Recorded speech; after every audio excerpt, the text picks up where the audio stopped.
A stranger appeared at my door asking to see the house one last time. What she knew about my basement would uncover a secret, buried for 38 years, and explain why her sister died terrified in this very home. It was one of those ordinary Tuesday afternoons where nothing special was supposed to happen. I was sitting at my desk, staring at my computer screen, pretending to work while my mind wandered to 1,000 different places. The house was quiet. Too quiet, actually. That's what happens when you live alone in a 3-bedroom house that used to feel full of life. My divorce had been finalized 6 months ago, and I still wasn't used to the silence. When the doorbell rang, I almost ignored it. Probably just another delivery person or someone selling something I didn't need. But it rang again, and something made me get up and walk to the front door. Maybe it was boredom. Maybe it was curiosity. Or maybe some part of me knew that answering that door would change everything. I opened it, and there she was. A woman I'd never seen before, standing on my porch like she belonged there. She was probably in her early 30s, wearing this old-fashioned wool coat that seemed too heavy for the weather. Her dark hair was pulled back, and she was holding this worn leather journal against her chest like it was something precious. But what really caught my attention was her smile. It wasn't a normal smile. It was the kind of smile someone has when they know something you don't. Like she was already 3 steps ahead in a conversation we hadn't even started yet. "Can I help you?" I asked, keeping one hand on the door frame. "Hi," she said, and her voice was soft but confident. "I'm Lena. I know this is going to sound strange, but I used to live in this house. A long time ago when I was younger. I'm in town for my mother's funeral, and I was wondering if I could come in and see the place one more time. Just for a few minutes." I should have said no. That's what any normal person would do, right? You don't just let strangers into your house because they claim they used to live there. But there was something about her. Something in her eyes that looked sad and honest at the same time. And maybe I was lonely enough that having anyone in the house for a few minutes didn't seem like such a bad idea. "I'm sorry about your mother," I said, and I meant it. I stepped back and opened the door wider. "Sure, come in." Her smile got a little bigger, like I'd just passed some kind of test. She walked past me and I caught a faint smell of lavender and old books. The moment she stepped inside, something shifted. It's hard to explain, but the house felt different. Less empty, maybe. She didn't rush. She walked slowly through the living room, running her fingers along the walls like she was reading Braille. She stopped at the fireplace and touched the mantel, closing her eyes for a second. "You kept the original woodwork," she said quietly. "That's good. That's really good. I didn't change much when I moved in," I admitted, following her at a respectful distance. "The previous owners took care of the place." She moved into the kitchen and I watched as she opened a cabinet, then closed it with a small laugh. "We used to hide cookies in this one. My sister and we thought our parents didn't know, but of course they did." "You have a sister?" Her smile faded just a little. "I had a sister. She passed away. Actually, she passed away in this house. That's part of why I wanted to come back." My stomach dropped. "Oh, I'm so sorry." "I didn't know. How could you?" she said, turning to look at me. "It was 20 years ago. Ancient history for most people. We moved upstairs, and she showed me which room had been hers and which had been her sister's. She told me little stories about growing up here, about the tree in the backyard where they used to climb, about the neighbor's cat that would sneak through their window. Normal memories. Happy ones. But underneath it all, I could feel this weight she was carrying. Then we came back downstairs and she stopped in front of the basement door. Just stopped dead, staring at it. Her whole body went rigid and that smile completely disappeared from her face. "Are you okay?" I asked. She didn't answer right away. She just kept staring at the door like it was something alive. "Something dangerous. Do you ever go down there?" she finally asked. "Not really," I said. "I mean, I went down once or twice when I first moved in, but it's just storage." "Nothing interesting?" "Interesting," she repeated, like the word meant something different to her. She reached out and touched the doorknob but didn't turn it. "My sister was terrified of this basement. Absolutely terrified. She said something was wrong down there, that she could feel it. I didn't know what to say to that, so I just stood there feeling awkward." Lena pulled her hand back from the door and turned to face me. That strange smile was back. "Thank you for letting me see the house again. I know it's weird having a stranger walk through your home talking about ghosts and dead sisters." "It's not weird," I lied. "I'm glad I could help." She reached into her coat pocket and pulled out an envelope. It was sealed with wax like something from another century. She held it out to me and I took it automatically. "What's this?" It's a letter, she said. I wrote it last night sitting in my hotel room. I need you to read it, but not right now. Read it when you're ready to understand. Understand what? Everything, she said simply. She pulled out a small piece of paper and a pen, scribbled something down, and tucked it into the corner of the envelope. That's my phone number. When you read the letter, if you want to talk about it, call me. If you don't want to talk, that's okay too. But I think you will. She walked to the front door and I followed her, still holding the envelope. She paused on the porch and looked back at the house one more time. Take care of this place, she said. It needs someone who pays attention. Attention to what? But she just gave me that knowing smile again and walked down the steps to an old blue sedan parked on the street. I watched her drive away, and only then did I look down at the envelope in my hands. It felt heavier than it should have, like it was made of something more than just paper and words. I went back inside and closed the door. The house felt different now. Not bad exactly, but charged somehow, like something had woken up that had been sleeping for a long time. I stood in the living room, turning the envelope over and over, looking at my name written on the front in careful handwriting. I told myself I'd wait to open it, that I'd give it a day or two like she'd suggested. But by the time evening came, I couldn't help myself. I sat down on my couch with a beer I wasn't really drinking and broke the wax seal. Inside was a letter, 3 pages long, written in the same careful hand. And as I started reading, my entire afternoon began to make a strange kind of sense. But at the same time, nothing made sense at all. Because what Lena had written in that letter was impossible, except she seemed to believe every word of it. And something about the way she'd looked at that basement door made me think that maybe, just maybe, I should believe it too. I didn't sleep well that night. How could I? The letter sat on my nightstand like it was watching me. And every time I closed my eyes, I kept seeing Lena's face when she'd stared at the basement door. That look of pure fear mixed with something else. Determination, maybe, or grief. The letter had told me things I wish I didn't know. Lena's younger sister, Maya, had died in this house 20 years ago. She was only 13. The official story was that she fell down the basement stairs. An accident. A terrible tragedy that everyone wanted to forget. But Lena's letter suggested it wasn't that simple. Maya had been terrified of the basement for months before she died. She'd told her parents that something was wrong down there, that she heard things, that she felt watched. She'd begged them to let her sleep in Lena's room because she couldn't stand being alone at night, knowing that basement was right below the house. But her parents thought she was just being dramatic. Teenagers, you know. They think everything is life or death. Except for Maya, it actually was. Lena wrote about the guilt she carried, how she'd been 16 at the time, more interested in her friends and her life than her little sister's fears, how she'd sometimes get annoyed with Maya for being scared all the time, how she wished more than anything that she'd listened, that someone had listened. The letter ended with a question. Have you noticed anything strange about your basement? Because if Maya was right, whatever scared her might still be there. I lay in bed staring at the ceiling and honestly tried to remember if I'd noticed anything odd. The truth was, I avoided the basement.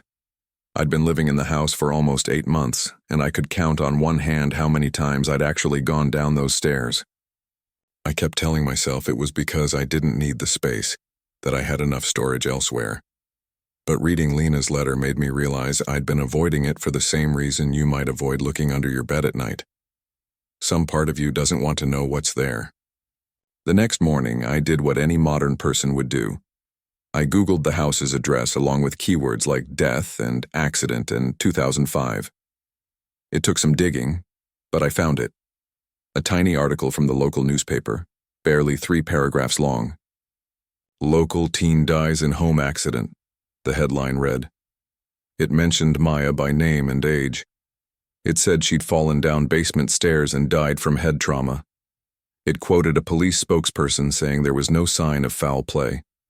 The whole thing was so brief, so dismissive, like a young girl's death was just a minor news item between the weather forecast and sports scores. I sat at my kitchen table, drinking coffee that had gone cold, staring at that article on my phone. I thought about Lena walking through this house yesterday, touching walls and door frames like they were old friends. I thought about her sister, 13 years old, terrified of something no one would take seriously. Before I could talk myself out of it, I pulled up the piece of paper with Lena's phone number and sent her a text. Just a simple message. I read the letter. "Can we talk?" Her response came back in less than a minute. "Yes. When and where?" We agreed to meet at a coffee shop downtown that afternoon. I spent the hours in between trying to work, but my mind kept drifting back to that basement door. Around noon, I actually walked over to it and stood there just like Lena had done. I put my hand on the doorknob and tried to feel whatever she'd felt, but it was just a door. Just old wood and brass hardware. Still, I didn't open it. The coffee shop was one of those places that tries too hard to look vintage, with mismatched furniture and old movie posters on the walls. Lena was already there when I arrived, sitting at a corner table with 2 cups in front of her. She'd ordered for both of us, somehow knowing what I'd want. "Thanks for texting," she said as I sat down. "I wasn't sure if you would." "I almost didn't," I admitted. "This whole thing is pretty strange." "I know, believe me, I know how it sounds. Crazy lady shows up at your door talking about her dead sister and basements." She wrapped her hands around her cup. "But you felt something, didn't you? When you read the letter, something clicked." I nodded slowly. "I've been avoiding that basement since I moved in. I told myself it was practical, that I didn't need the space. But I think maybe I was just uncomfortable down there. Like the air is heavier or something." Lena pulled out her journal, the same one she'd been holding yesterday. She opened it carefully, like it might fall apart if she wasn't gentle. Inside were newspaper clippings, printed emails, handwritten notes, and photographs. "I've been researching this house for 3 years," she said. "Ever since I finally admitted to myself that Maya's death wasn't just an accident, that something was genuinely wrong."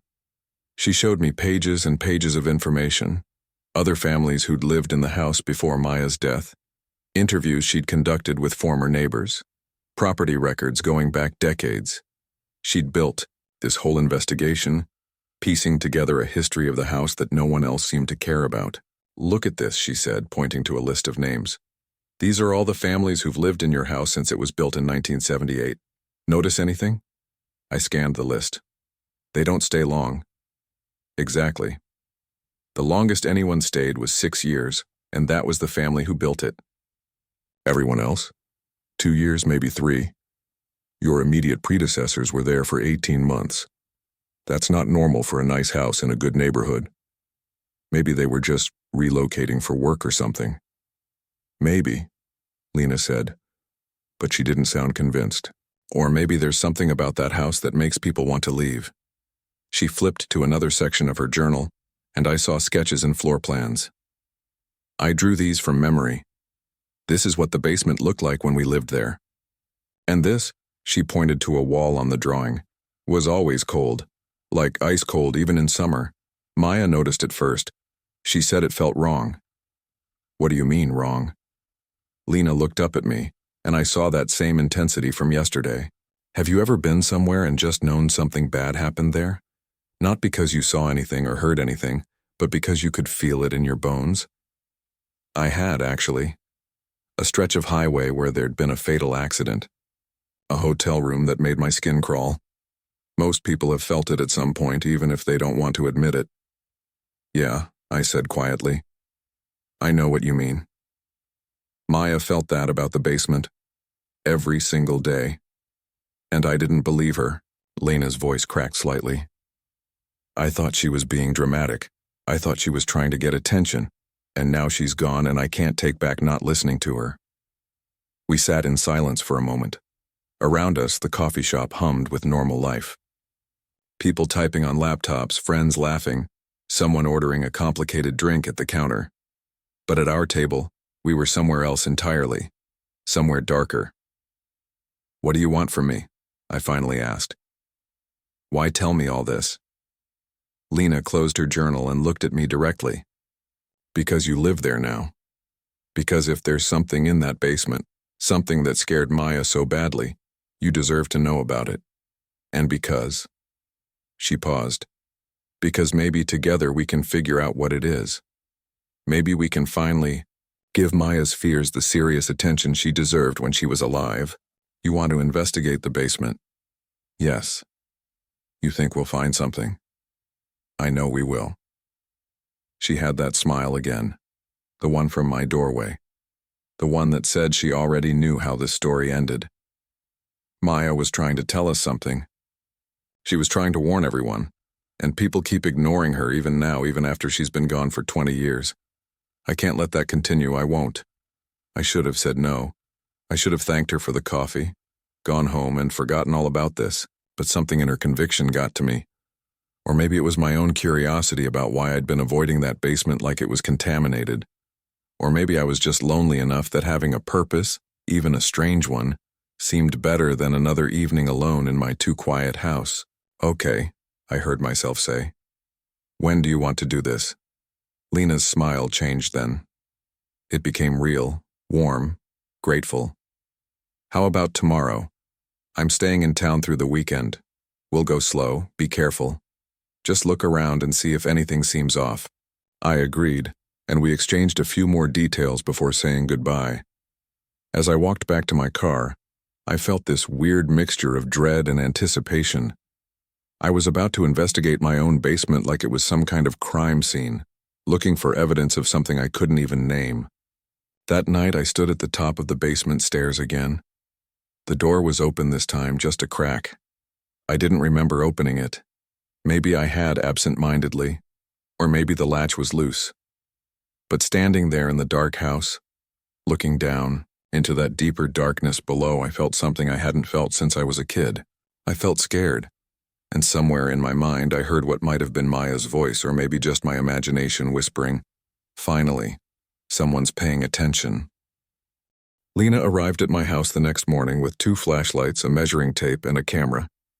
She looked like she was preparing for an expedition, which I guess she was. When I opened the door, she had that same determined look from the coffee shop, but I could also see the nervousness underneath it. "Ready?" she asked. I wasn't, but I nodded anyway. We stood together at the top of the basement stairs. In the daylight, with someone else beside me, it seemed less scary. Just an old basement in an old house, nothing more. But I noticed Lena's hand was shaking slightly as she held the flashlight.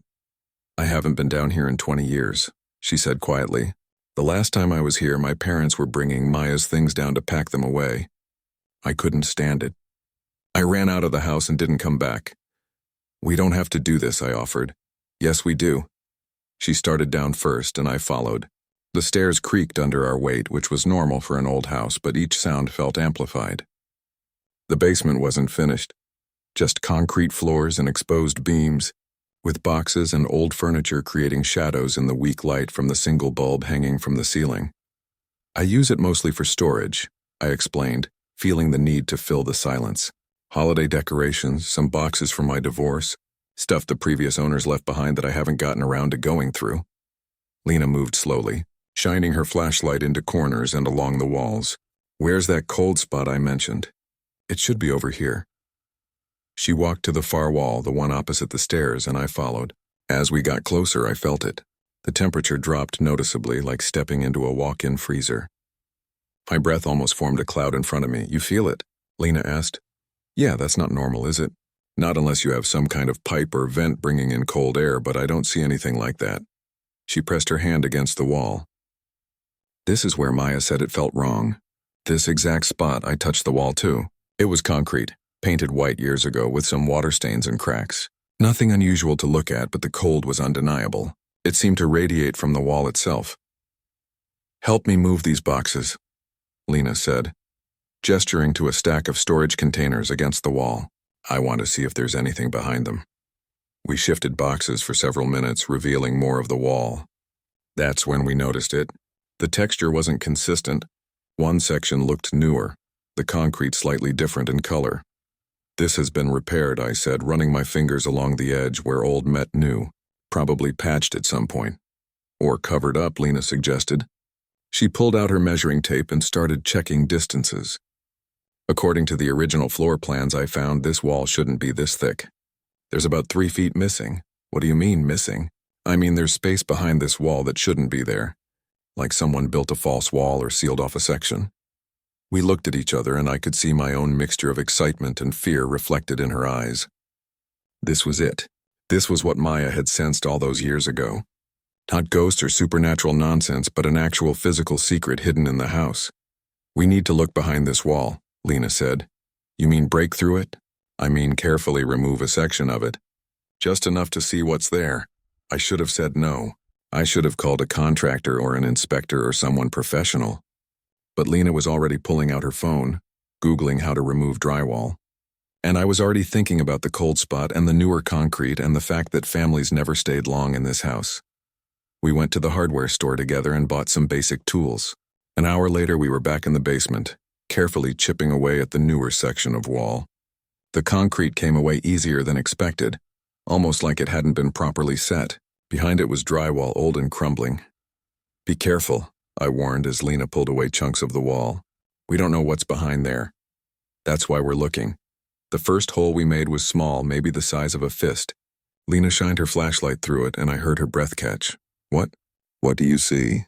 "It's a crawl space. There's something in there. I can see objects." We worked faster now, carefully making the hole bigger until it was large enough to look through properly. What we saw made my stomach turn. Inside the hidden crawl space was a small collection of items.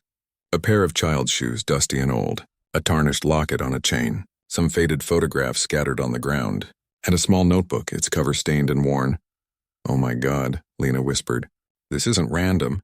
Someone hid these here. Someone sealed them up." I reached through the hole and carefully pulled out the notebook. It was a diary, the kind young kids used to keep with a tiny lock that had rusted away. The pages were yellowed and fragile, but I could still read the handwriting. At the front, written in careful letters, "This diary belongs to Rebecca." We sat on the basement floor, me and Lena, and read that diary together. It started out normal enough, a young girl writing about school and friends and her family. But as the pages went on, the tone changed. Rebecca started writing about someone she called Uncle James, who would visit and make her uncomfortable, who would tell her secrets that she wasn't allowed to share, who would bring her down to the basement. The entries became more frightening. Rebecca wrote about being scared, about not knowing who to tell, about feeling like no one would believe her. The last entry was barely readable, the handwriting shaky and rushed. "He said if I tell anyone, no one will ever find me. He's coming down the stairs right now. I don't know what to do. I don't." And there it ended. Mid-sentence. Unfinished. Lena's hands were shaking as she held the diary. "We need to find out who Rebecca was." When this happened, I pulled out my phone and started searching. It didn't take long. Rebecca Winters, 7 years old, disappeared from this neighborhood in 1987. Never found. The case went cold. Her family spent decades looking for her, and eventually most people assumed she'd been abducted by a stranger passing through town. But she hadn't been taken by a stranger. She'd been right here in this basement all along.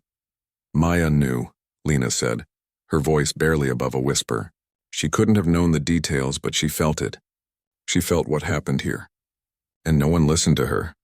I looked at the diary, at the photographs, at the small sad remains of a childhood that had been stolen and hidden away. We were sitting in the presence of a decades-old tragedy, one that had been deliberately covered up and forgotten. "We need to call the police," I said. Lena nodded, tears streaming down her face. Maya tried to tell them. In her own way, she tried. And now maybe Rebecca can finally be found. Maybe her family can finally know what happened. We went back upstairs, both of us shaken. While I called the police, Lena sat on my couch, still holding that diary like it was made of glass. When I finished the call, I sat down next to her. "Do you think Maya understood what she was sensing?" I asked. "I don't know. Maybe not consciously. But she felt the sadness here, the fear, the injustice of what happened. And it terrified her so much that she couldn't function. She knew something terrible had occurred in that basement, even if she couldn't explain it. And then she died on those same stairs." "Yeah," Lena said softly. "Yes, she did." We sat in silence, waiting for the police to arrive. The house felt different now. The secret was out. The darkness was being brought into light. But I couldn't stop thinking about Maya, 13 years old and terrified, trying to tell adults that something was wrong, and no one taking her seriously. And I thought about Rebecca, 7 years old, whose voice had been silenced for nearly 40 years. Finally, someone was listening. Finally, the truth was going to come out.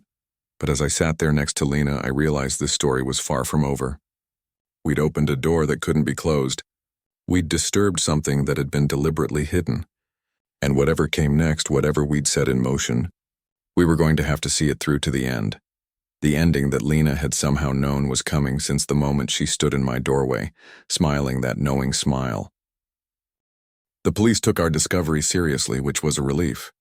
A detective named Helen Cross came to the house along with a forensics team. She was maybe 50, with gray hair pulled back in a practical ponytail and eyes that had seen too much sadness. She listened to our story without interrupting, occasionally taking notes. "And you're saying this diary belongs to Rebecca Winters?" she asked, handling it carefully with gloved hands. "The name matches the missing girl from 1987, I confirmed. I looked it up. She disappeared from this neighborhood and was never found." Detective Cross nodded slowly. "I remember that case. I was young then, just starting out, but everyone in the department knew about it. It devastated this whole community." She looked at Lena. "And you're Maya Hartwell's sister, the girl who died here in 2005. "Yes," Lena said quietly. "That's quite a coincidence." "I don't think it's a coincidence at all," Lena replied. "I think my sister sensed something about this basement. Something she couldn't articulate but knew was wrong. And it scared her so badly that she couldn't sleep, couldn't think straight. 2 weeks before she died, she'd started refusing to come home after school. She'd go to friends' houses, to the library, anywhere but here." Detective Cross studied Lena for a long moment. "You think there's a connection between what happened to Rebecca and what happened to your sister?" "I think my sister knew something terrible had occurred in this basement. And I think the weight of that knowledge, even if she didn't understand it, contributed to her fear and distraction. She wasn't watching where she was going when she fell. She was running from something." The detective didn't dismiss this, which surprised me. Instead, she called in a specialist with ground-penetrating radar. By afternoon, my basement was filled with people and equipment, all focused on that false wall and the area beneath it. I stood upstairs with Lena, watching through the basement door as they worked. The local news had somehow gotten wind of the story, and there was a van parked outside. My quiet life was disappearing quickly. "Are you okay?" Lena asked. "I don't know. I keep thinking about living here for 8 months, storing my Christmas decorations and old books right next to where a child was hidden. It makes me feel sick. You didn't know, but I should have paid attention to the cold spot, to the feeling of wrongness, to all the little signs that something wasn't right. That's how they get away with it," Lena said bitterly. "People like whoever did this. They count on everyone being too polite, too rational, too busy to pay attention. They count on adults dismissing children's fears as imagination. They count on time passing and memories fading." Detective Cross came upstairs, her expression grim. "We found something. The radar shows anomalies in the concrete floor near that wall. We're going to need to excavate." Over the next week, my house became a crime scene. They brought in specialized equipment and carefully, methodically broke through the basement floor. And there, buried beneath concrete that had been poured in 1987, they found remains, small bones that had been hidden for 38 years. The DNA testing confirmed it. Rebecca Winters had been in my basement all along. The news spread quickly. Rebecca's family, those who were still alive, finally got the answer they'd spent decades searching for. Her mother was in her 70s now, living in a nursing home, but she was alert enough to understand. The news coverage showed her holding an old photograph of Rebecca, tears streaming down her face, saying thank you over and over. "We never stopped looking," her mother told a reporter. "We never stopped hoping she'd come home. And now at least we can bring her home properly. We can say goodbye." The investigation expanded. Detective Cross and her team began digging into the house's history, trying to identify who might have had access to the basement in 1987. They interviewed former residents, neighbors, anyone who might remember that time. It was Lena who made the connection. She was going through her journal late one night, cross-referencing names and dates when something clicked. She called me at midnight, her voice shaking. "I know who it was," she said. "I know who did it." "Who?" "James Hartwell, my grandfather. He had access to this house in 1987. The family who lived here were friends of my grandparents. They were out of town that summer, and my grandfather was checking on their house. He had keys. He had opportunity." I felt cold. "Lena, are you sure?" "I found old photos. My grandfather used to work in construction. He would have known how to break through a basement floor and re-pour concrete. And he died in 2003, 2 years before Maya died. But Maya would have known him. She might have sensed something about him, remembered something even if she couldn't articulate it. She was crying now. It's my family. My own grandfather. And Maya somehow knew. That's why she was scared. That's why the basement terrified her. Because somewhere deep down, she remembered or sensed what he'd done. Detective Cross verified it. They found evidence linking James Hartwell to the house during the time of Rebecca's disappearance. They found irregularities in his behavior that summer. They found that he'd worked construction and had access to the materials needed. Most damning, they found a tarnished locket among the items in the hidden crawlspace that matched one Rebecca had been wearing when she disappeared. And it had James Hartwell's fingerprints on it. He was dead, so he'd never face justice in a courtroom, but the truth was finally known. The story became national news for a few days. Cold case solved after 38 years. Sister's intuition leads to discovery. Hidden crime revealed. I did one interview, trying to explain how we'd found Rebecca, but I kept it brief. This wasn't my story. It belonged to Rebecca, to her family, to Maya, and to Lena. Rebecca's family held a funeral. A real one this time. They buried her properly, in a cemetery with a headstone that said, Rebecca Winters, beloved daughter. Gone too soon but never forgotten. Lena and I attended, standing at the back, watching as dozens of people came to finally say goodbye. Rebecca's mother approached us afterward, leaning on a walker.